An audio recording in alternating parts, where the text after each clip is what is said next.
किसी गाय के बछड़े इत्यादि को आपने देख लिए कि दूध पिला रहे हैं, तो फिर जो है सो आपका कार्य बन जाता है। रथ यात्रा किसी की देख लेते हैं तो वहां पर भी मानते हैं कि वो शकुन है ना। इस प्रकार की कई अवधारणाएं हैं, ठीक है। पूरा शकुन जो शास्त्र पढ़ा हुआ है उसमें कई सारे नियम, कई सारे फॉर्मूले दिए गए हैं जिसको हम मानते हैं।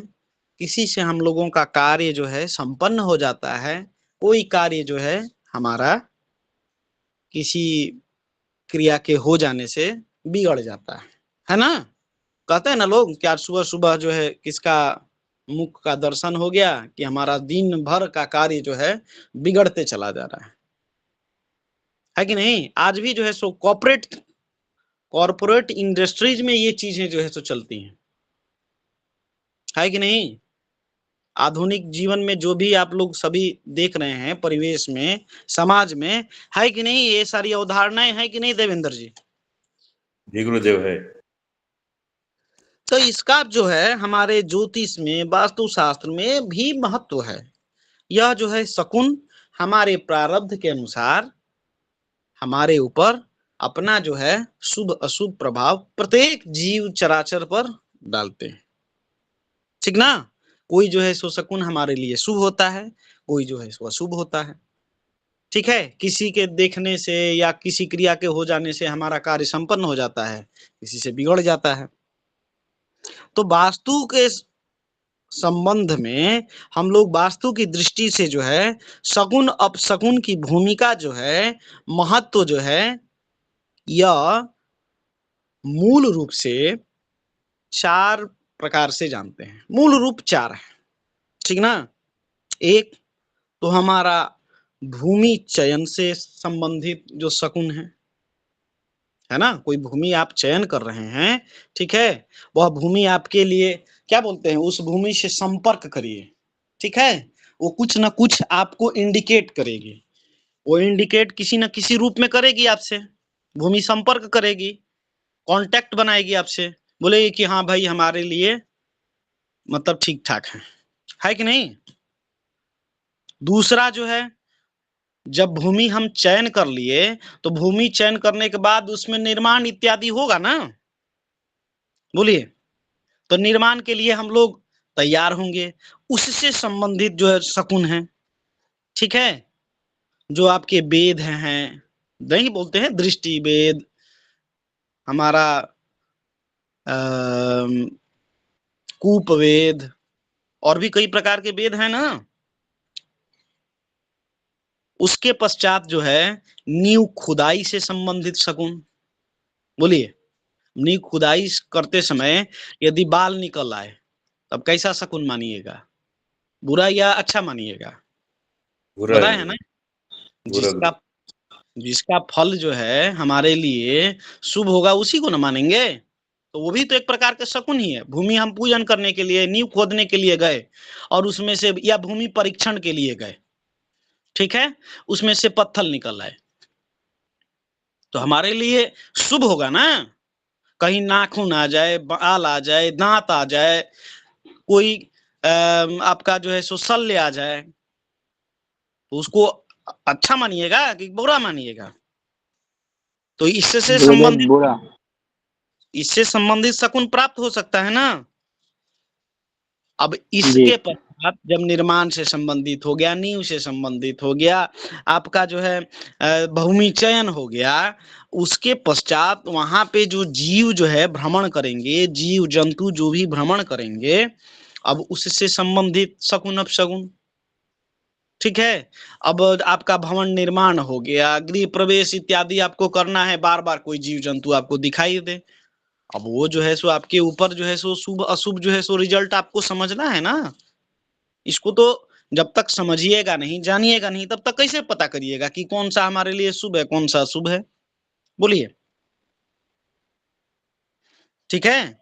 तो जब भी हम वास्तु शास्त्र में भूमि का जब चयन करते हैं, ठीक ना, तो भूमि के चयन करते समय ही जो भूमि के लक्षण हैं, कैरेक्टरिस्टिक्स बताए हैं ना, श्वेत वर्णा, घृत स्वाद के अनुसार, है कि नहीं, वहां पे हरित घास इत्यादि का रहना, ये सब किसी न किसी रूप में उस भूमि के लक्षण ही है। ठीक है, भूमि का शोधन आपने कर रहे हैं, वहां पर कुछ चीजें प्राप्त हुई। ठीक है, उसका जो स्तर है ना, स्तर मतलब लेवल, अप एंड डाउन। ठीक है, कुर्म पृष्ठ है, गज पृष्ठ है, नाग पृष्ठ है, ठीक है, गुनिया है कि बदगुनिया है, ये सारी चीजें हैं। भूमि का जब आप परीक्षण कर रहे हैं, इस सब की दृष्टिकोण से, दिशा के अनुसार, कोण के अनुसार, आकार के अनुसार, रंग के अनुसार, इसका जो गंध है, स्वाद है, स्पर्श है, ठीक है, इसके जो क्या बोलते हैं, बताए थे ना, अच्छी भूमि दर्पणोत्तर होनी चाहिए, यानी कि दर्पण के समान होनी चाहिए, दिखनी चाहिए एकदम। तो ये सारी चीजें जो है हमारा चयन से संबंधित, जब भूमि का हम चयन करते हैं उन समय ये सारे शकुन के रूप में हमारे आते हैं। ठीक है, अब भूमि यदि आप चयन कर रहे हैं, ठीक है, वहां पर जो है सो आपको तुलसी, नीम, अनार, अशोक, ये सारे जो वृक्ष हैं, ठीक है, जपा कुसुम हो गया, मालती हो गया, चंदन हो गया, तो ये सारे शुभ वृक्षों में आते हैं ना, बोलिए। जी जी बोलो। नारियल का पेड़, सुपारी का पेड़, ठीक है, ये सब जो है आपके शुभ पेड़ों में आते हैं। तो जब शुभ पेड़ में आते हैं, ये आपको जो भूमि ले रहे हैं, ठीक है, किसी ने बता दिया कि हरिकिशन जी, दिल्ली में मान के चलिए कि कोई शांति नगर है, वहां पर एक प्लॉट है, ठीक है, बहुत अच्छा प्लॉट है, हमने तो बता दिया। आप जाके वहां पे किस प्रकार से निर्णय लीजिएगा कि वो प्लॉट शुभ है अशुभ है, किस प्रकार से देखिएगा, एक दृष्टा क्या समझ सकते हैं, वहां पे जो चीजें आपको मिलेंगी उसी के आधार पर ना, बोलिए। जी बिल्कुल बोलो।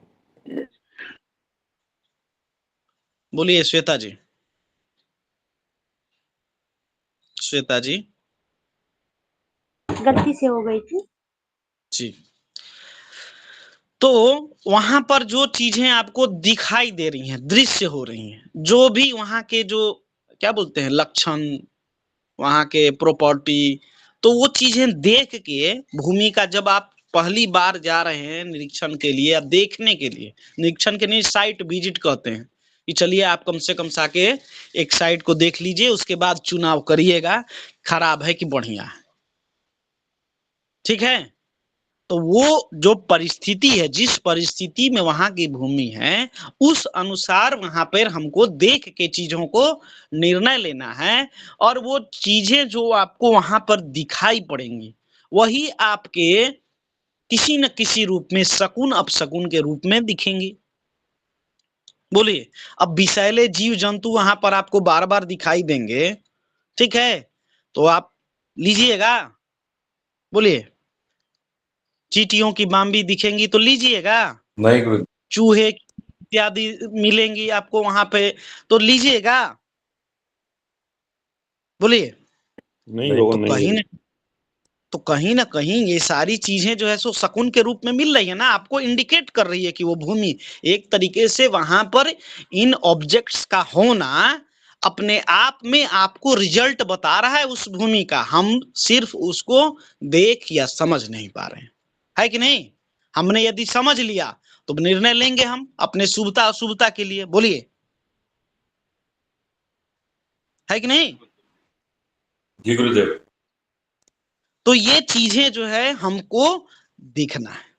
अब जब वृक्ष की बात करते हैं कि बड़े बड़े मान के चलिए कि वृक्ष इत्यादि लगे हुए हैं, ठीक है, अब उस वृक्ष को हम पहचानते नहीं हो, कि जैसे कल कैसे बहुत सारे वृक्ष बता रहे हैं कि हाँ भाई अरंडी का वृक्ष कैसा होता है मालूम नहीं है कि नहीं, नीम का पेड़ कैसा होता है हमको नहीं मालूम है। तो संख्या के आधार पर भी जिस वृक्ष को हम नहीं पहचानते हैं, औषधीय वृक्ष है, शुभ वृक्ष है या शुभ वृक्ष है, सिर्फ संख्या के आधार पर हम पहचान सकते हैं कि वो वृक्ष वहां पर होने से हमको क्या परिणाम दे रहा है। ठीक है।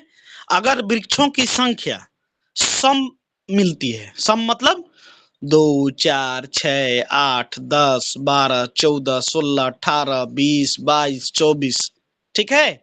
तो सम संख्या यदि वृक्षों की हो, कोई मान के चलिए कि हम वृक्ष नहीं पहचानते हो कि किस प्रकार का वृक्ष है, शुभ वृक्ष है या अशुभ वृक्ष है, ठीक है। हमको वहां पर जो है सो भूमि में अपना घर बनाने के लिए कुछ काट छाट तो करना पड़ेगा, ये तो निश्चित है। लेकिन सिर्फ वृक्षों की संख्या के आधार पर कैसे जानेंगे? तो अगर वृक्षों की संख्या सम होती है तो वह जो है सो भूमि आपके लेने योग्य है, श्रेष्ठ है, ठीक है, ठीक ना। जी और गुरुदेव। कौन कौन से वृक्ष होने चाहिए वो भी देख लीजिए। थोड़ा बहुत यदि हम पहचानते हैं, अगर थोड़ा सा भी हम यदि पहचानते हैं, मान के चलिए कि वहां पे गुलाब का हम पेड़ देख रहे हैं, पौधा देख रहे हैं, झाड़ देख रहे हैं, नारियल का पेड़ देख रहे हैं, या 2-4 पेड़ हम जानते हैं कि हाँ ये अशोक का पेड़ कहा जाता है ना। आजकल तो चीजें बहुत आसानी भी है। एक तो मान के चलिए कि ये जो है हम पेड़ों के आधार, संख्या के आधार पर देख लिए, ठीक है। अब मान के चलिए कि आपके वहां पर हम पेड़ों को पहचानते हैं, ठीक है।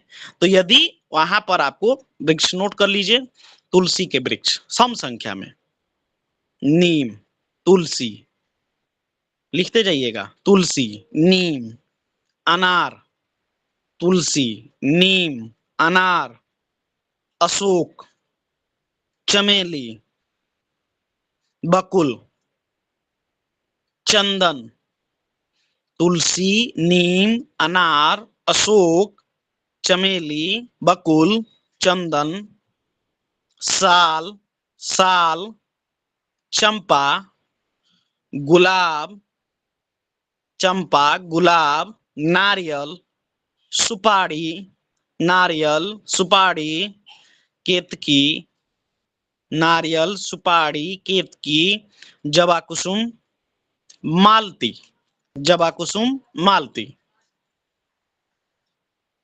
ये सारे वृक्ष यदि हैं, ठीक है।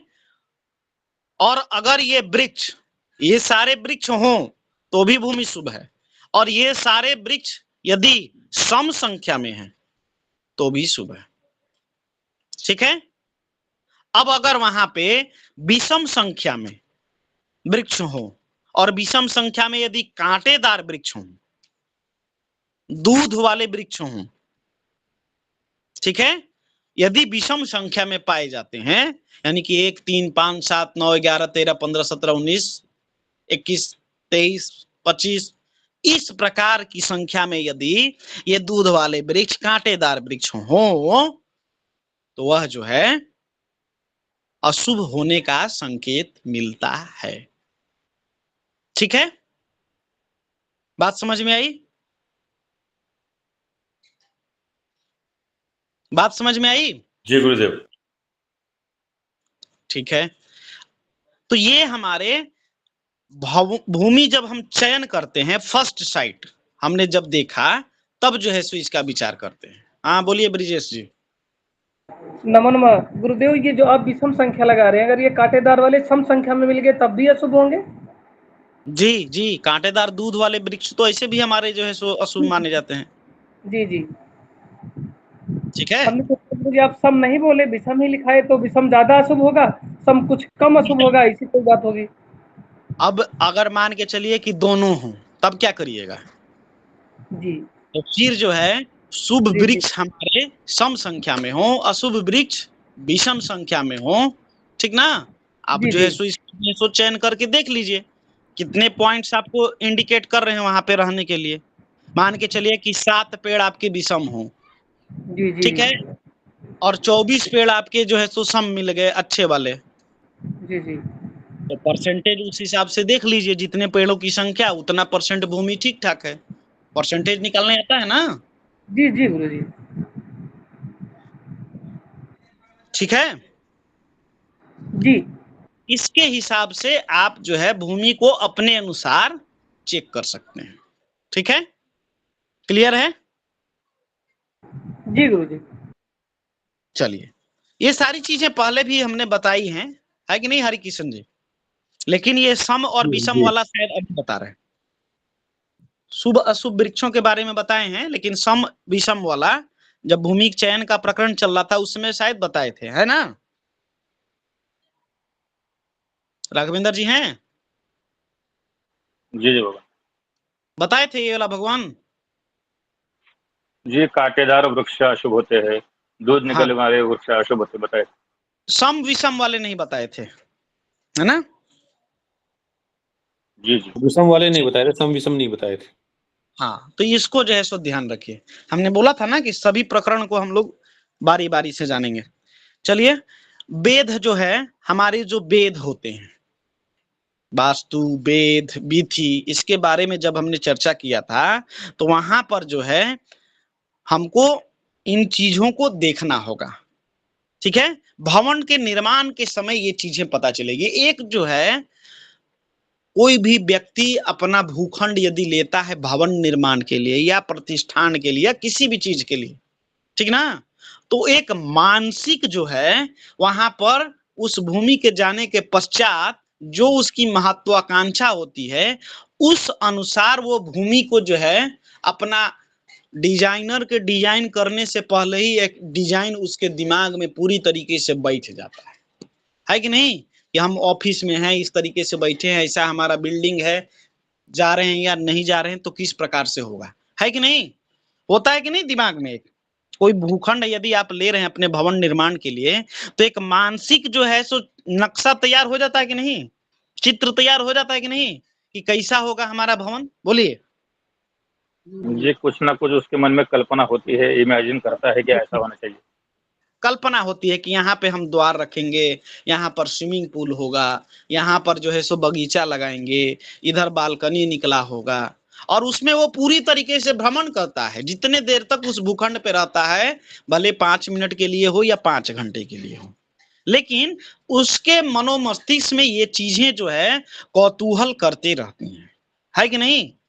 तो जब हम भूमि पर जाते हैं भवन निर्माण से संबंधित पहले जो हमारी जो फर्स्ट स्टेप होता है, मतलब एक स्टेप बाय स्टेप चलते हैं ना, भूमि का चयन हो गया, अब जो है सो भूमि चयन होने के बाद में जो भी हो उसका रजिस्ट्री कराए, ये कराए, अब उसके बाद में हमको निर्माण संबंधित जाना है। तो निर्माण पर जाने से पहले वह व्यक्ति जो है डिसाइड करता है कि हाँ ये सामने रोड मिलने वाला है, हमको ये फ्रंट मिलेगा, ठीक है, इस साइड से रास्ता है, ये साइड में गली है, ठीक है, ये इधर नाली होगा, ये सारी चीजें म्यूनिसिपैलिटी की जो है सो बिजली की पोल आएगी या तार हम खींच के ले आएंगे, नल आएगा, ये सारी व्यवस्थाएं जो है वो पूरी तरीके से दिमाग में बैठा रहा होता है, ठीक है। और नहीं भी बैठाता है तो एक तेज पुरुष का जो है सो कुछ लक्षण होना चाहिए। ये सारी चीजें जो है आप कहीं पर भूमि पर जाइए भी तो इन चीजों को दिमाग में कैद करते हुए जाइए, वहां परिस्थिति के अनुसार एक मनोकल्पित जो है सो भवन का निर्माण करिए और वहां पर देखिए कि व्यक्ति दाएं से निकलता है, बाएं से निकलता है, ये सारी चीजें जो है आपके मस्तिष्क में होनी चाहिए। एनी टाइम जो है सो ये भ्रमण होना चाहिए। जब आप भूखंड पर पहुंच गए तब, है कि नहीं? तभी तो किसी चीज का आकलन कर पाइएगा। बोलिए हरिकिशन जी, है कि नहीं ऐसा? जी बिल्कुल सही है बाबू। अपने आप को वहां पर जो है सो हमने बार बार कहा है, भूखंड पे अपने आप को स्थापित करके देखिए उसके ब्रह्म स्थान पर जाइए, उसके अग्नि तत्व वाले स्थान पर जाइए, वायव्य कोण पर जाइए, कुंडली में अपने आप को बैठा के देखिए कि मैं कुंडली में अष्टम भाव में हूं, क्या क्या चीजों को देख रहा हूं, मैं गुरु बन जाऊं, मैं मंगल बन जाऊं, मैं शनि बन जाऊं, ठीक है। और जो अवस्था है उसके अनुसार अपने को ढाल लीजिए। एक बच्चे की भांति सोचिए, एक बूढ़े की भांति सोचिए, एक सज्जा पे बैठे हुए व्यक्ति की भांति सोचिए, एक नवयुवक की भांति सोचिए, ठीक है। एक किसी बहुत प्रभावशाली व्यक्ति के सामने आप जो है सो आ गए हैं, उसमें अपने आप को जो है सो निखारने का प्रयास करिए या अपनी प्रतिभा को वहां पर देखिए कि हम कितना आगे जाते हैं या किसी की प्रतिभा से हम दब जाते हैं। हमारे सामने 3-4 गो बहुत बुरी बुरी शक्तियां आ गई हैं, राहु केतु शनि के बीच में मैं गुरु बैठा हुआ हूं, ठीक है, या शनि मंगल सूर्य एक साथ बैठा हुआ हूं, उसके जो लक्षण है वो जो है सो परिकल्पना करिए और फिर देखिए कि वो जो है आपका जो फलादेश होगा, जो आप फल कथन करेंगे कितना सटीक होगा। ठीक है, तो उसी प्रकार से जो ये वेद हैं, ये शकुन हैं, ठीक ना, इन शकुन को जो है सो अपने ऊपर अप्लाई करके देखिए कि कांटेदार वृक्ष है, मैं वहां पर पहुंचा हूं, किस प्रकार से हमको लग रहा है, क्या मनोभाव हमारा हो रहा है। तो भवन निर्माण के समय भी ये चीजें जो है आपके पूरे तरीके से चलनी चाहिए कि हमारा 2 फीट छज्जा निकलेगा, ठीक है, तो किस प्रकार से जो है सो हम यहाँ के वातावरण को ठीक ठाक कर पाएंगे, ये सारी चीजें दिखनी चाहिए।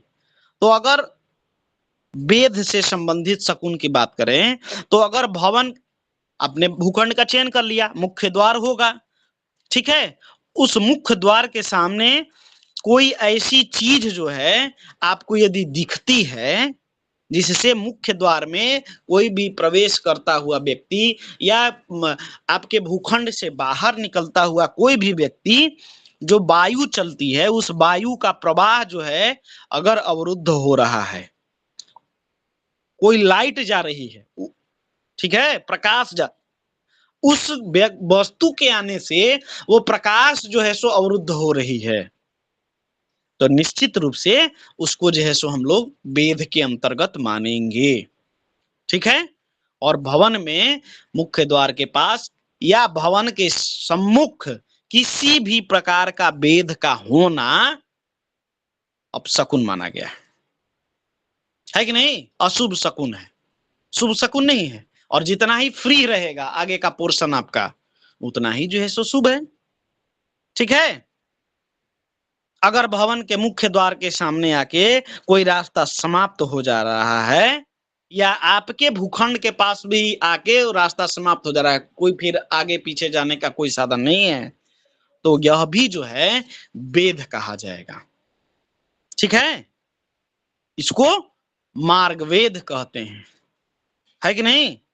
ये सब यदि होते हैं, मार्ग वेद यदि होता है तो कुल परिवार का सब कुछ नष्ट हो जाता है, कुल परिवार सब कुछ नष्ट हो जाता है, घर में रहने वाले लोगों को हानि होती है, तो यह भी अपशकुन है ना। भवन के सामने ये सब बातें बता ही चुके हैं, कोई खंबा हो, कोई स्तंभ हो, ठीक है, तो गृह स्वामी की जो है सो हमेशा हानि होती है, अवनति होती है।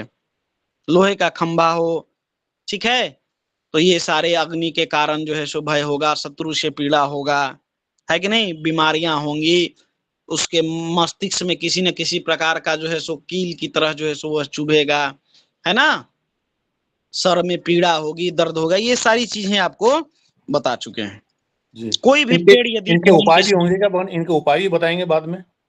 हाँ हाँ, रेमेडी में चलेंगे। भवन के मुख्य द्वार के सामने यदि कोई वृक्ष आ जाता है तो वह भी जो है सो छाया वेद का काम करता है। मुख्य द्वार पर आपकी जो है सो पेड़ की जो है सो छाया पड़ेगी, वो भी जो है सो वेद होगा, है ना। यह जो है सो भवन में निवास करने वाले लोगों का वैचारिक मतभेद उत्पन्न करेगा, एक दूसरे से वैमनस्थ स्वभाव रहेगा, है ना। संबंध जो है उसमें जो है सो कटुता होगी, लोग एक दूसरे को मारने पीटने के लिए जो है या कुछ भी अपशब्द, कुछ भी बुरा एक दूसरे के प्रति सोच सकते हैं, कर सकते हैं। ठीक है, तो यदि इस प्रकार का कोई भी जो है सो वेद है तो अभी सिंपल सा बात जान लीजिए आप, सिंपल चीज, ठीक है, मुख्य द्वार के दोनों तरफ यदि इस प्रकार का कोई वेद यदि दिखता है आपको जिसको आप हटा नहीं सकते हैं, प्रयास तो करिए कि हट जाए। बिजली का खंबा है, एमसीडी वगैरह में फोन करिए भाई कि ये खंबा थोड़ा सा राइट कर दीजिए या लेफ्ट कर दीजिए, है ना। यदि संभव होगा तो वो करेगा, नहीं है तो क्या करिएगा, है कि नहीं, कोई उपाय तो है नहीं, जी यही जी। कुछ करना होगा उससे संबंधित उस चीजों से, अपशगुन से बचने के लिए, है कि नहीं। तो इन चीजों को बचने के लिए भी सिंपल चीजों को जो है सो जान लीजिए कि आप मांगलिक जितने भी चिन्ह होते हैं, ओम, स्वास्तिक, ठीक है, त्रिशूल, ठीक है, इन सभी को जो है और जक्शनी जो सिंदूर होता है ना, जक्शन भारी होता है, जिसमें पारा की मात्रा अधिक होती है। समझते हैं? जक्शन सिंदूर भारी होता जो है। उसका वेट बहुत होता है। हाँ, वेट बहुत होता है, उसमें पारा की मात्रा अधिक होती है।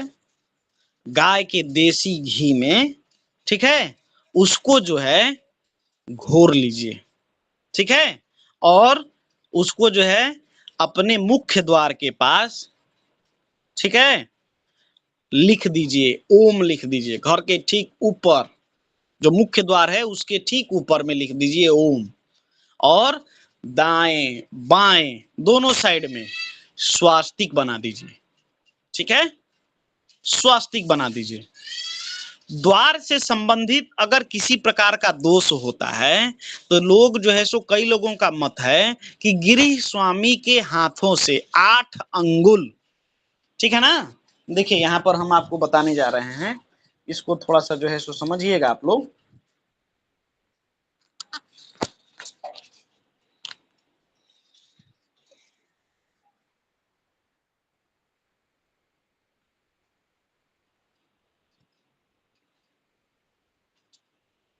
आपका ये जो है मुख्य द्वार, ठीक है, ये मुख्य द्वार, ठीक है ना। हमने मना भी किया है कि एकदम कॉर्नर में हमारा जो है सो द्वार नहीं होना चाहिए, यानी कि ये सीमा पर। द्वार के लिए हमने स्पेशल बताया है ना कि हम किस दिशा में कहाँ कहाँ पे द्वार रख सकते हैं, बोलिए, बताए है ना। तो इस चीज का ध्यान रखिए, का द्वार है उस दिशा के अनुसार उसको रखिएगा।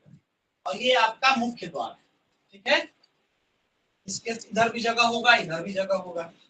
तो यहाँ पर जो है आप स्वास्तिक जो है, स्वास्तिक जो है आरेखित, ठीक है। देखिए स्वास्तिक, ये दीवार के ऊपर निकालने का भगवान। हाँ,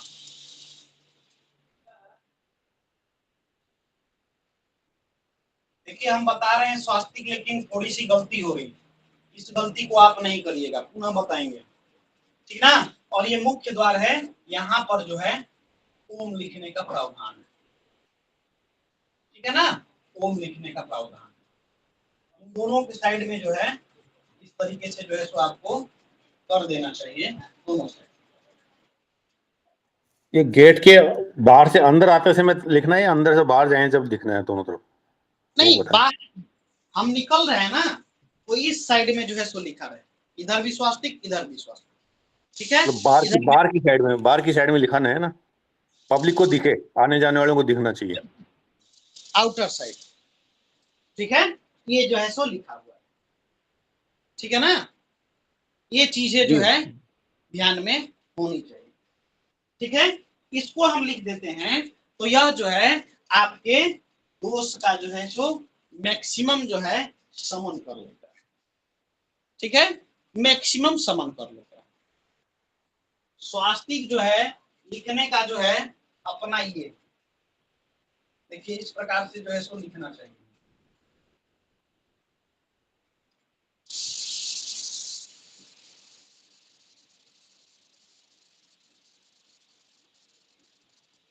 और क्लॉक वाइज,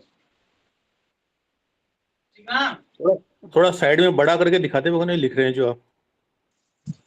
स्वास्तिक जो है कई लोग क्रॉस कर देते हैं, ऐसे लिख के ऐसे, इसको नहीं करना चाहिए, क्रॉस नहीं करना चाहिए, ठीक ना। यह जो है जितनी शुभता आ रही है आप उसको जो है सो कट कर दे रहे हैं, ठीक है, ये नहीं करना चाहिए। ये जो है ऊपर से लाइन इस प्रकार से ले आए, ठीक है, यहां से ले गए,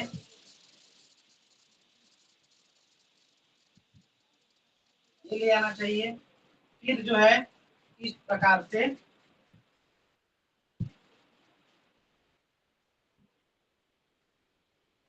लाइन पे लाइन ना चले, यही नहीं। इधर इधर ये लाइन पूरा मिलना चाहिए, यहाँ पर ये लाइन यहाँ पर मिलनी चाहिए, ठीक है। ये लाइन नहीं चाहिए, लेकिन ये जो लाइन है कट नहीं होनी चाहिए, कट नहीं होनी चाहिए, ठीक ना, इसका ध्यान रखना है, ठीक है ना, बात समझ में आ रही है? जी जी राघवेंद्र जी कोई समस्या है? जी नहीं भगवान। इसको जो है हमको भली भांति, अच्छा, द्वार से संबंधित कई लोगों का ये है कि गृह स्वामी जो स्वास्तिक जो बनता है वह गृह स्वामी के हाथ से 8 अंगुल होना चाहिए, ठीक है, तो ये 4 अंगुल और ये 4 अंगुल, 8 अंगुल हो गया, ठीक है, तो इतना ही नाप का जो है हमारा ये स्वास्तिक होना चाहिए, यानी कि यदि मेरे को यदि स्वास्तिक बनाना है तो हमारा जो है ये 8 अंगुल की लाइन ये जो है होनी चाहिए, ठीक है ना, जितना इधर उतना ही इधर, ठीक है ना, उतना ही इधर, इस प्रकार से, ठीक है ना, और फिर हमको इस साइड से ले जाना है, तब जाके ये स्वास्तिक जो है और जो है हमारे घर में शुभता ले आता है। जो गृहेश है, ठीक ना, जो गृहेश है, घर का जो स्वामी है, मालिक है, जिसके हाथ से पिंड बना, ठीक है, इसको जो है सो हमको ध्यान में रखना चाहिए, या तो फिर घर के जो सबसे बड़े सदस्य हैं उनका, याद रखिएगा, स्वास्तिक बनाने का नियम है जिसके हाथ से पिंड बना या जो घर का सबसे बड़ा सदस्य है उसके हाथों से 8 अंगुल स्वास्तिक जो है इतना ही बड़ा होना चाहिए, इससे बड़ा नहीं माना गया और ना इससे छोटा, क्लियर है? तो यह जो है आपका कई प्रकार के दोषों का जो है शमन कर लेगा, ठीक है ना? जी भगवान। तो इसका जो है सो हमको ध्यान रखना है। इसको लोग कहते हैं ये स्वास्तिक घर के ऊपरी भाग में बनाना चाहिए, तो आप बना दीजिए, यहाँ पर जो है सो वो स्वास्तिक आप जो है सो बना दीजिए, ठीक है ना, कोई समस्या नहीं है। इसके ऊपर ओम जो है जरूर लिख देना चाहिए, ओम लिख देना चाहिए, या किसी भी देवता का जो है सो मंत्र आप लिख दीजिए अगर उतना समय है कि नहीं, क्योंकि आजकल तो लोग जो है सो एडवांस हो गए है कि नहीं, कहते हैं नहीं नहीं इतना लेट आइए नहीं गुरुजी, हम टाइल्स वगैरह लगा रखे हैं, खाली आप छोटा सा खाली एगो स्वास्तिक बना दीजिए बस, हो गया, है कि नहीं? पूजा कराने जाते हैं तो अरुण जी ऐसी समस्या होती है? जी जी होती है भगवान। लोग कहते हैं कि पुट्टी करवाए हैं पंडित जी, नहीं करिए, जी जी जी होता है भगवान। इतनी आधुनिकता आ गई है भगवान। एक मिनट सर,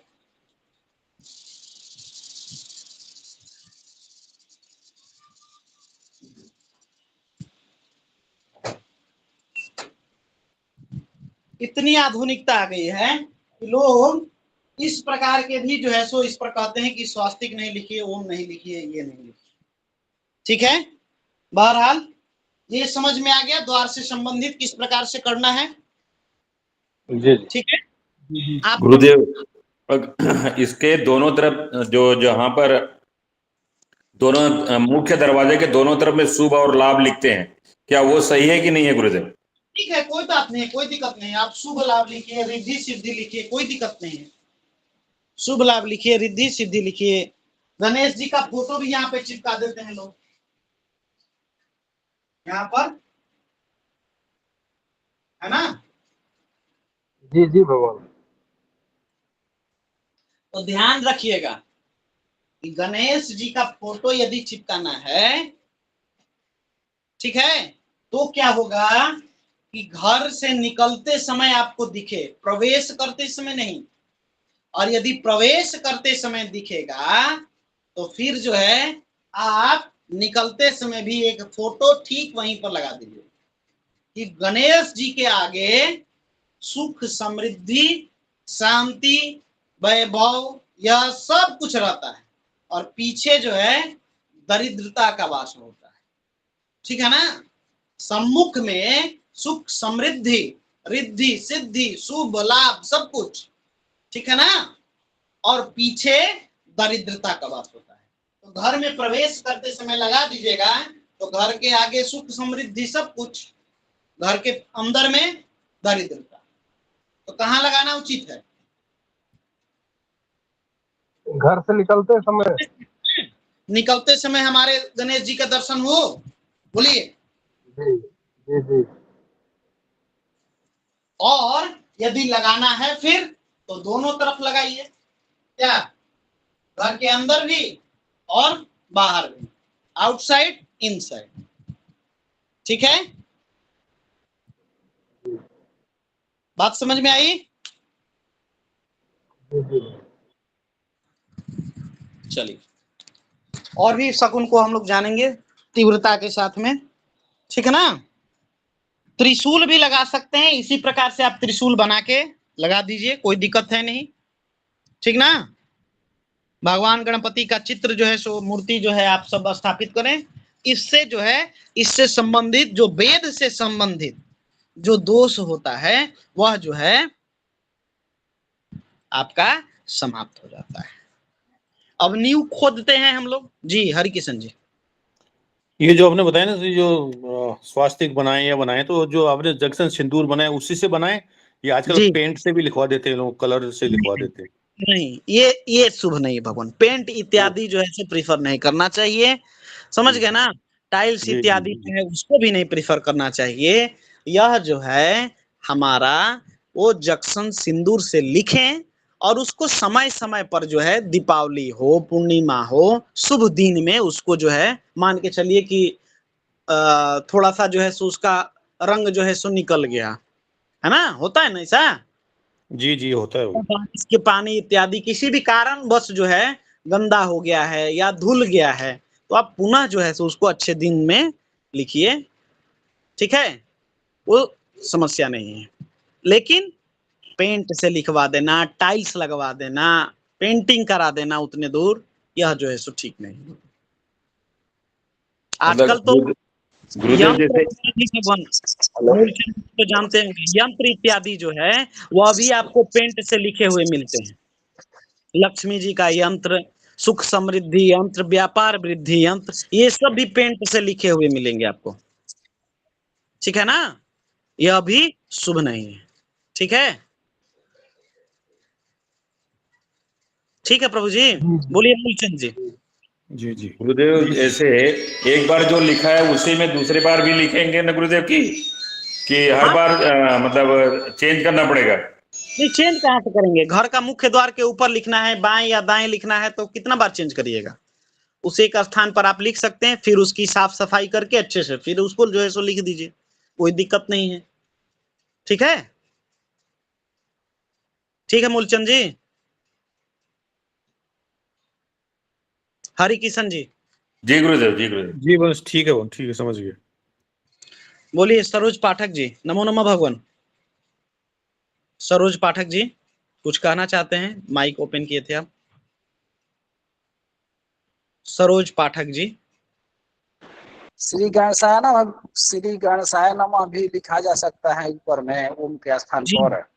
जी जी, श्री गणेशाय नमः लिख सकते हैं आप।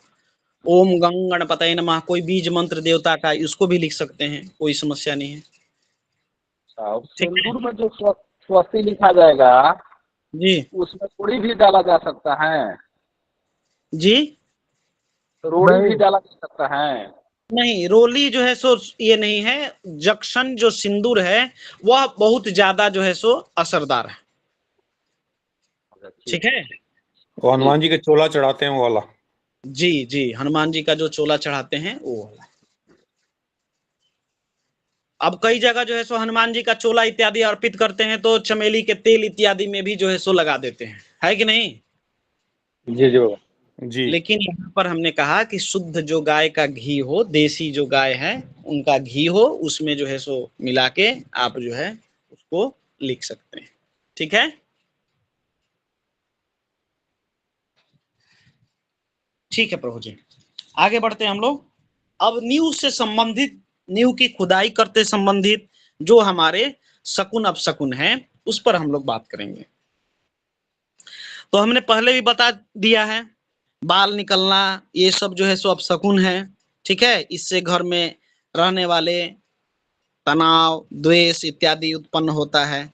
सांप, केकड़ा, बिच्छू इत्यादि जहरीले जानवर का निकलना भी अपशकुन है। ठीक है, यहाँ पर निवास करने वाले लोगों को दुर्घटना का संबंधित शिकायत बनी रहती है। ठीक है, नींव की खुदाई में किसी भी प्रकार का जो शल्य है, नींव की खुदाई में संबंधित किसी भी प्रकार का जो है सो शल्य है, चाहे जीव जंतु का हो, इंसान का हो, पक्षी का हो, तो यह भी जो है सो महा अपशकुन के अंतर्गत आता है। कई प्रकार की विपत्तियां आती हैं। ठीक है, इस दोष से संबंधित अगर इस समस्या से पीड़ित हैं कि आपके भूमि में शल्य है, ठीक है, तो शल्य को आपको भूमि से दूर जो है निकाल के और उसको विसर्जित कर देना चाहिए, रख आना चाहिए। ठीक है, उसको जो है सो पवित्र नदी इत्यादि में जो है सो आप डालाइए। ठीक है, उसको बहा देना चाहिए। ठीक है, फिर जो है भूमि को यज्ञ इत्यादि से जो है सो शुद्ध करना चाहिए। शुद्ध स्थान की मिट्टी इत्यादि वहां पर ले आना चाहिए। गाय के गोबर इत्यादि से जो है वहां पर पूजन करना चाहिए। पंचगव्य इत्यादि का छिड़काव करना चाहिए। गंगा जल इत्यादि तीर्थ नदियों के जल इत्यादि से उसको सींचना चाहिए, पवित्र करना चाहिए। ठीक है, यदि भूमि के खुदाई में आपको शंख या किसी प्रकार की जो मिट्टी है वह जो है सो निकलती है, अनुपयोगी मिट्टी मतलब बंजर मिट्टी, ठीक है, बालू इत्यादि, ठीक है, तो ये सब भी रोग के सूचक होते हैं, कष्ट के सूचक होते हैं। यहाँ पर भी वही जो है हमको काम करना चाहिए, पवित्र नदियों के जल इत्यादि से सींचना चाहिए, गोबर इत्यादि से लीपना चाहिए। कम से कम जो है सो वहां पर हवन इत्यादि का कार्य करना चाहिए। ठीक ना, पंचगव्य पंचदेवता का पूजन करिए, हवन करिए, गायत्री मंत्र इत्यादि से आप हवन करिए। ठीक है, वहां पर जो है एक प्रकार का प्रायश्चित जो है हमारा होना चाहिए। हमने पहले भी बताया, किसी भी प्रकार का कोई भी भूमि, वहां पर कोई ना कोई वास करता है, नाग, गंधर्व, किन्नर, किसी प्रकार के जीव जंतु, क्योंकि वह भूमि जब तक किसी की नहीं थी तब तक किसी न किसी का तो वहां पर वास था। हो सकता है कोई भूत प्रेत आत्मा के रूप में, पवित्र आत्मा ही हो या कुपित आत्मा हो, है ना, पिशाच हो, नाग हो, गंधर्व हो, किसी भी योनि का हो। 84 लाख योनियां हैं इस सृष्टि में, और यह जो है किसी न किसी योनि में वहां पर किसी का वास हो सकता है। मकड़ी का ही वास हो सकता है, चींटियों का ही वास हो सकता है। तो आप वहां पर भवन बनाने के लिए जा रहे हैं तो निश्चित रूप से किसी न किसी का आसरा जो है वहां से छीन रहे हैं। अपने लिए आश्रय तो ले रहे हैं लेकिन किसी न किसी का आश्रय तो जा रहा है ना। हो सकता है कि कोई जो है सो वहां पे रह के आपको बेच रहा हो, जमीन भूमि बेच रही हो, ठीक है, उसके जो है सो मान के चलिए कि सब कुछ आप भवन इत्यादि तोड़ दीजिएगा, फिर अपना लिए अपने वहां पर घर निर्माण करिएगा। तो आप जो है पहले से बना हुआ कोई वास्तु हो या फिर वह भूमि एकदम वीरान हो, पहले से किसी प्रकार का कोई निर्माण न हो, फिर भी किसी न किसी का दृष्टि, किसी न किसी का वास होता है। तो एक प्रायश्चित जो है सो कर्म हमको करना चाहिए कि हे यहाँ के रहने वाले, आवास में रहने वाले कोई भी जीव जंतु प्राणी हो, हमको जो है यहाँ पर आश्रय लेना है, आप हमको आज्ञा दीजिए। ठीक है, और वहां के जो वास्तु पुरुष हैं उनसे जो है सो शुभता की प्रार्थना करनी है। ठीक है, अपने लिए मंगल होने का आशीर्वाद लेना है, शुभता का आशीर्वाद लेना है, सुख समृद्धि का आशीर्वाद लेना है। फिर जाके आप वहां पर निर्माण कार्य इत्यादि करिए, जो भी हो, आप भूमि शोधन करिए या फिर जो कुछ भी आपको करना हो अपने से संबंधित, ठीक है, जो प्रयोजन हो आपका प्रतिष्ठान के रूप में, भवन के रूप में, व्यापार के रूप में, वहां पर करिए। देखिए इस प्रकार का यदि आप इस मेथड के थ्रू आप जाते हैं, प्रोसेस के थ्रू जाते हैं, तो आपको उस भूमि से संबंधित किसी प्रकार का कोई भी दोष जो है नहीं लगेगा। लेकिन ये कर्म हमारा समर्पण के रूप में दिखना चाहिए, करना चाहिए, तब जाके ये चीजें जो है आपके ऊपर जो है अपना शुभ परिणाम देंगी। ठीक है ना? बोलिए पंडित रितेश जी, आपका हैंड रेज है, बोलिए। जी गुरुदेव, बोले गुरुदेव जो मेरे घर के थोड़ी दूर में मतलब एक ठो भूमि है, तो वो जब नवगृह बना रहा था, उस पे नया मकान बना रहा था, तो उसके भूमि से एक बार नाग नागिन का जोड़ा निकला, फिर थोड़ी दिन बाद फिर एक नाग नागिन का जोड़ा निकला, तो वो भूमि दोषवर्धक हुई। हाँ, दोषवर्धक हुई। वहां पर रहने वाले जो भी लोग रहते होंगे उन किसी न किसी प्रकार की दुर्घटना इत्यादि से जो है सो पीड़ित होंगे। तो गुरुदेव उससे पहले भी उस भूमि पे मकान था, तो क्या वो फिर भी पीड़ित दोष हुए है? वहां पे लोग जो पहले रहते थे, किसी किसी दुर्घटना का शिकार हुए हैं। नहीं गुरुदेव, उतना तो नहीं, लेकिन ठीक रहते हैं। अरे अभी ठीक रहते हैं, किसी प्रकार का शिकार हुए हैं दुर्घटना का, बोलिए। नहीं गुरुदेव, कोई प्रकार का दुर्घटना उसके घर में नहीं हुआ। अच्छा, तो चलिए ठीक है। भगवान शिव का वो भक्ति करते हैं। हाँ, भगवान शिव का भक्ति करते हैं, वो तो ठीक है, भक्ति की शक्ति ठीक है ठाक है। लेकिन वहां पर जो है किसी प्रकार का कोई सर्प हो, ठीक है, बिच्छू हो, इन सभी का वास हो, जी ठीक है, तो जो है वहां पर दुर्घटना इत्यादि की आशंका होती है। हो सकता है कि वहां पर रहने से पहले उन्होंने इस प्रकार का कोई भी, जैसे हम अभी बता रहे हैं कैसे आश्रय लेने से पहले पूजा पाठ हवन इत्यादि यज्ञ इत्यादि कुछ कार्य किए होंगे, उससे ये चीजें जो है शांत हुई होंगी। ये भी तो संभावना है, किए हैं ऐसा, आपको नॉलेज है? गुरुदेव, ऐसा वो कुछ नहीं किए। कितना दिन से रह रहे हैं भगवान? गुरुदेव वो तो पहले से रह रहे थे, उसके बाद एक साल पहले वो वहां पे वो पुरानी घर को तोड़ के नया बनाए। उनका ही अपना मकान है? जी गुरुदेव। तो पहले भी उनका ही था पुराना जो है? जी गुरुदेव। तो उनका ही अपना ही है, तो उसको जीर्णोद्धार न कराए हैं? जी गुरुदेव। जी जी। जीर्णोद्धार कराए हैं तो उससे पहले पूजन पाठ नहीं हुआ होगा? मतलब उस भूमि पे। हाँ, हाँ, उससे पहले तो पूजा पाठ होता ही रहता है उसके। तो फिर तब कहाँ से दोष बनेगा बताइए? हमने नहीं बताया ना, गुरुदेव। कहीं पर रहने से पहले, किसी भी प्रकार का कहीं पर रहने से पहले वहां पर जो है हम कुछ प्रायश्चित कर्म करते हैं, संकल्प करते हैं कि जो भी यहाँ पे रह रहे हो जीर्णोद्धार ही कराते हैं। तो क्या करते हैं, डायरेक्ट जो है सो तोड़वाए और बना दिए? उसके कुछ विधि विधान होते हैं, ठीक है ना? अब कई लोगों की दशा अच्छी रहती है, बहुत अच्छी, मिट्टी भी छुए तो सोना हो जाता है, ये तो बात ही अलग है ना? लेकिन जी मानवता के अनुसार हमारा जो कर्म कहता है, ज्योतिष शास्त्र जो कहता है, वो इसकी अनुमति डायरेक्ट नहीं देता। कहीं पर कोई भी आश्रय आप बना रहे हो, आपका हो या दूसरे का हो, किसी ने आपको बेच दिया हो, आपके गिफ्ट में मिला हो, पौराणिक संपत्ति हो, पैतृक संपत्ति हो, अगर आपके पास मिलता है तो हमको ये कर्म जो है, जो हम बता रहे हैं कि प्रायश्चित कर्म वहां पर करना चाहिए। कहीं ना कहीं किसी का आश्रय ले रहे हैं, किसी की बनाई हुई वास्तु को आप तोड़ रहे हैं और फिर जो है आप उस पर नया निर्माण करने के लिए जा रहे हैं, तो वास्तु दोष जो है। अब देखिए, जीर्णोद्धार जब होता है, जब जीर्णादि गृह प्रवेश होता है, तो प्रायश्चित संकल्प भी होता है।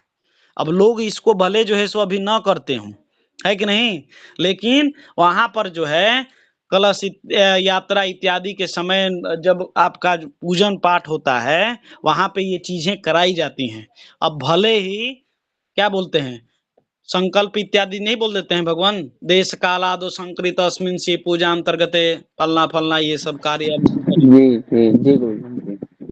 प्रायश्चित कर्मांतर्गत हम ये कार्य कर रहे हैं, ठीक है, तो वो संकल्प ही हुआ ना। अब वो थोड़ा कोई विधि विधान से कर दिया और कोई जो है थोड़ा सा स्किप कर देते हैं प्रोसेस को और फिर जो है सो उसी में समाप्त हो जाता है। नहीं, कई लोग जो है सो जी 4-5 घंटा ले लेते हैं सत्यनारायण भगवान की कथा में, और कई लोग जो है सो 1 घंटे में 4-4 कथाएं कह देते हैं। का भगवान है कि नहीं? सही जी बात बोलिए। है, गुरुदेव। ऐसा होता है भगवान। तो क्या करते हैं वहां पर? 15 मिनट की कथा में और 1 घंटे की कथा में और 4 घंटे की कथा में क्या अंतर है? बहुत अंतर है भगवान। बोलिए हरि किशन जी। कम से जी कम जी आधा बोलिए। घंटा 15 से 20 मिनट तो संकल्पों में लग जाता है, अगर नियमित संकल्प नियम से करें। पंचांगे पूजन में तो हमारा जो है से 1 घंटा लग जाता है भगवान। हम ही कभी कभी जो है सो जाते हैं कराने के लिए, तब पंचांगे पूजन में 1 घंटा लग जाता है। हाँ, पूजन में तो लग जाता है 1 घंटा मान के चलिए, कथा समझाने और कहने में लग जाता है। तो ये चीजें हैं ना, तो कहीं ना कहीं कोई प्रोसेस को आप स्किप करते हैं, लेकिन जो हमारा संकल्प है वह नहीं बदलता है।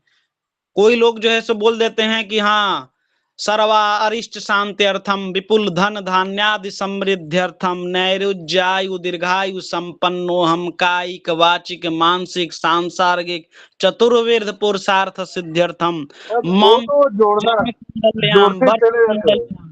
गोचरा चैव सर्वा अरिष्ट शांत्यर्थम बोलते हैं ना, मम कुटुंबस्य सबांधवस्य। जी जी जी हैं? जी। सूर्य इस राशि में जी स्थित है तो सर्वा जो भी यत्सु सत्सु ग्रह गुण विशिष्टायाम शुभ पुण्य तिथौ सत्यनारायण व्रत कथा पूजनम अहम करिष्ये, कहते हैं ना। जी जी गुरुदेव। भगवान। तो क्या हुआ, दोनों में अंतर क्या हुआ? एक ने हर एक चीज को जो है डिस्क्राइब करते हुए जो है सो इस कर्म को किया, एक ने जो भी है सब यथा यथा राशि स्थिते सुग्रहेषु ग्रह गुण विशिष्टायाम शुभ पुण्य तिथौ। उसने नहीं बोला कि सूर्य मेष राशि में है, चंद्रमा जो है सो कन्या राशि में है, गुरु जो है मीन राशि में है। उन्हें सीधे कह दिया कि जो ग्रह जहां जहां जिस स्थिति में है उसके अनुसार इस संवत में यहाँ पर जो है एक्चुअल में जो संकल्प है वो संकल्प जो है कोई मंत्र नहीं है। संकल्प जो है आपको यह बताता है कि आप किस समय कौन सा कर्म कर रहे हैं, ठीक है। वहां पर आपका नाम बोला जाता है, गोत्र बोला जाता है कि नहीं? हाँ भगवान, सही बात। सब कुछ बोला जाता है। विक्रम संवत, कलिजुग, कली प्रथम चढ़ने, सब कुछ वहां पर जो है सो हम क्या बता रहे हैं? टाइम ही बता रहे हैं ना भगवान। बोलिए हरि किशन जी। समय। जी जी अरे बिल्कुल सही बात है। वो जो है सो हम मंत्र थोड़ी बोल रहे हैं, हम तो यह बता रहे हैं कि हमारा जो है वह जो है इस समय में, इस लग्न में, इस समय में गुरु यहाँ पर हैं। तो ये जो है सारी चीजें कोइंसिडेंट हर बार नहीं हो सकती हैं। कलयुग का जो है सो पहला चरण है, ठीक है। तो मान सकते हैं कि कलयुग का पहला चरण बाद में भी होगा, लेकिन 28वें मनवंतर में यह जो है कलयुग जो है चल रहा है अभी। अष्टाविंशति में जुगे मतलब 28वें मनवंतर के अंतर्गत जो कलयुग चल रहा है, इसमें भी विक्रम संवत, अभी यहाँ पर हम लोग विक्रम संवत को जो है सो प्रधान मानते हैं, इसके अनुसार जो है सो बोल रहे हैं। तो विक्रम संवत 2081 ये दोबारा नहीं आने वाला है।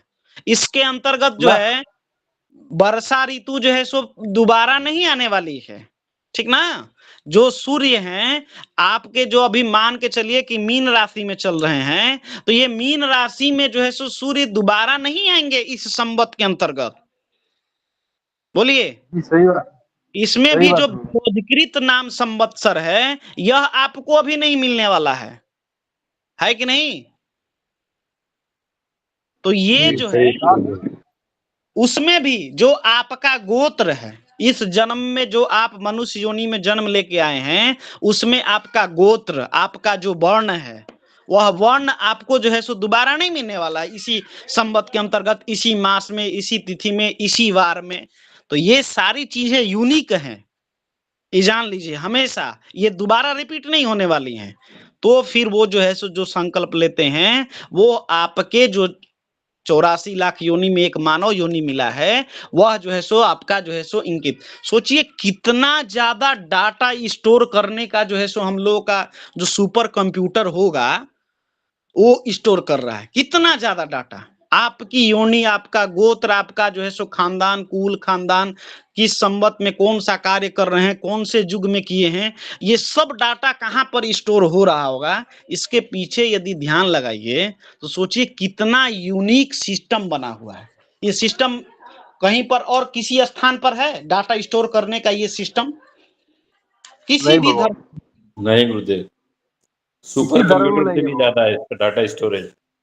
इसीलिए कहा जाता जी है कि ये जो आपका कर्म है आपको मिलेगा, ठीक ना। तो रितेश जी जो भी चीजें हैं वह जो है सो हम कोइंसिडेंट नहीं मान सकते हैं। कुछ प्रारब्ध का कर्म होता है, किसी को जो है सो मिलता है, सब कुछ नहीं, प्रत्येक परिस्थिति को हमको देखना होगा। बोलिए श्वेता जी, कुछ प्रश्न था आपका? श्वेता जी, श्वेता मिश्रा जी। गुरुदेव वो नहीं है, चलिए, इसलिए आपसे पूछ लिया ना गुरुदेव, तो ऐसे आगे चलकर अगर ऐसा हम सबके पास भी आया शोधन के लिए तो उनको बता सकते हैं। बिल्कुल बता सकते हैं। सुबोध जी, सुबोध जी का कुछ प्रश्न था शायद। सुबोध जी, जी जी सुबोध जी जी जी जी जी गुरुदेव प्रणाम। बोलिए। आप जो बता रहे थे ना सत्यनारायण भगवान की कथा के बारे में, हम्म, उसके बारे में मैं बोलना चाह रहा था। चलिए कोई ठीक। कोई है केवल एक दिन में इतना कथा करता है, कोई इतना करता है। हम्म, तो कहने का है अपना अपना सबका करने का जैसा हो। कोई अगर कथा करता है तो कोई से किताब में लिखा हुआ रहता है 5 अध्याय, किसी में 7 अध्याय। हम्म। तो 5 अध्याय भी क्या, बस 3 अध्याय हुआ एक संग बचा, बस 3 संग बजना कथा हो गया। चलिए करने इसके बारे वाले में, पर अपना- ठीक है। इसके बारे में हम लोग को चर्चा नहीं करनी है। वो जो मेन मूल विषय था, हमको एज ए एग्जाम्पल हम आप सभी को बता रहे हैं कि इस प्रकार से जो है कोई भी जो कर्म होता है वो जो है क्रिया जो है उसका जो है सो लोप नहीं होता। कर्म जो है सो थोड़ा बहुत आगे या पीछे जो है सो वो चले जाते हैं, है कि नहीं? समझ गए ना? कहने का तात्पर्य हमारा ये था कि आप जो है करा रहे हैं, किसी भी कार्य को करा रहे हैं तो वो जो है सो संपूर्ण होना है, लेकिन वह जो है आपके जो भी चीजें हैं जो दी हुई हैं, नवग्रह का पूजन है तो नवग्रह का पूजन आप या तो वेदी के अनुसार करिए, प्रत्येक ग्रहों को स्थापित करते हुए करिए, या फिर सीधे सूर्य सौर्य मथेंद्र उच्च पदवी जो भी है आपका उसके अनुसार जो है सो आप कर सकते हैं, ठीक ना। तो ये सारी चीजें जो है हमारे शकुन अपशकुन से सब कुछ जो है जुड़ा हुआ है, ठीक ना। अभी हम बता रहे थे आपके नींव से संबंधित, ठीक है, नींव से संबंधित जो शंख इत्यादि जो भी अनुपयोगी मिट्टी होती है, काली मिट्टी है ना, जो ऊसर मिट्टी होती है या फिर जो बालू इत्यादि होता है, ये सब कुछ जो है निकलना भवन में रहने वाले लोगों को रोग और कष्ट का सूचक होता है, ठीक है। यदि कुछ देर समय दें आप सभी तो थोड़ी सी लंबी कक्षा होगी, लेकिन जीव जंतुओं से जो संबंधित शकुन है इसको भी हम लोग थोड़ा सा जान लेते हैं। आज्ञा है आप लोगों का तो बोलिए, नहीं तो अगले दिन कक्षा लेंगे। अगले दिन भगवान समय हो गया। बोलिए हरि किशन जी, आगे बढ़ सकते हैं फिर। ज्यादा दिन की संख्या ले लें, मैं तो तैयार हूँ वैसे तो। हैंड रेज करिए भगवान जो आगे पढ़ना चाहते हैं, ठीक है। इसके पश्चात जो है सो हम लोग देख लेंगे। यदि आज की इच्छा है तो आज, नहीं तो फिर कल, कल कक्षा लूंगा मैं। फिर कल संडे की छुट्टी नहीं रहेगी, कल ही कल प्रोग्राम है क्या गुरुदेव? ठीक है। जी तो चलिए, सांस्कृतिक प्रोग्राम है भगवान कल। तो दूसरे समय में ले लेंगे, लेकिन आज इस हफ्ते इसको संपूर्ण करना है हमको, ठीक है ना। आप बोलिए कल किस समय में आप लोग उपस्थित रहिएगा? बोलिए उसी समय ले लेंगे। दोपहर में रहिएगा उपस्थित, 1 बजे जी 2 बजे जी से। हम तो हाँ 12 बजे से ले सकते हैं भगवान तो 32 बजे। अरुण जी बाकी लोगों का थोड़ा सा मत जान लेने दीजिए। हैंड रेज करिए भगवान, यदि हम 2 बजे से कक्षा ले तो। हाँ हाँ 2 बजे रहने दीजिए।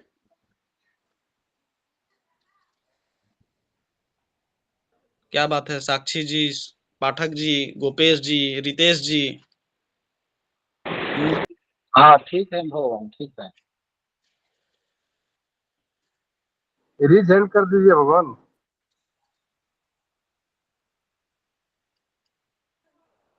काफी लोग नहीं आ रहे हैं, काफी कम ही आएंगे फिर।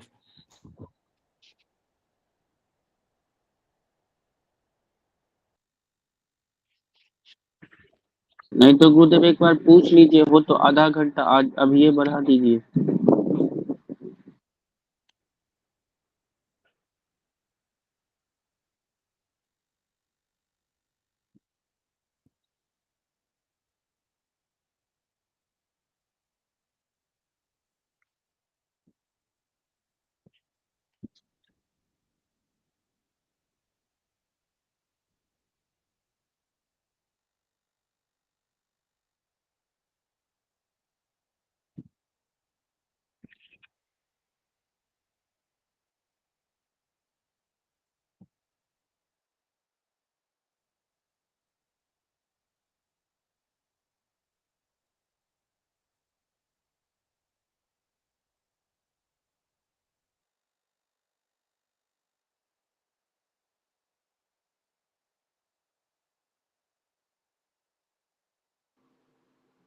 रितेश जी शांति मंत्र का पाठ करें भगवान गुरुदेव गए। सहदेव शर्मा जी, सहदेव शर्मा जी, किसी का कोई हाँ जी प्रश्न है? गुरुदेव। बोलिए।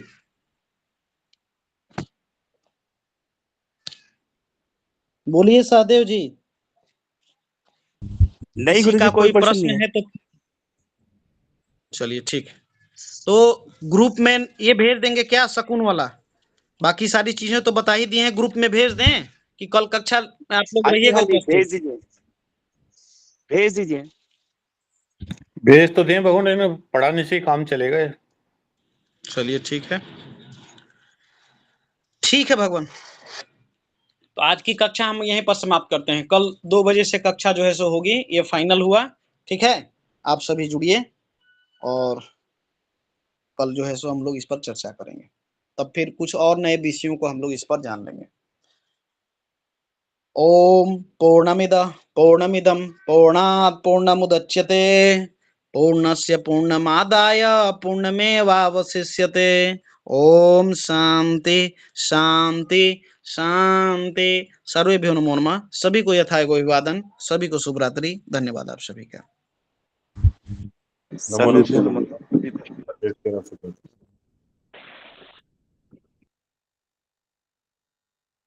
नमो नमः गुरुदेव।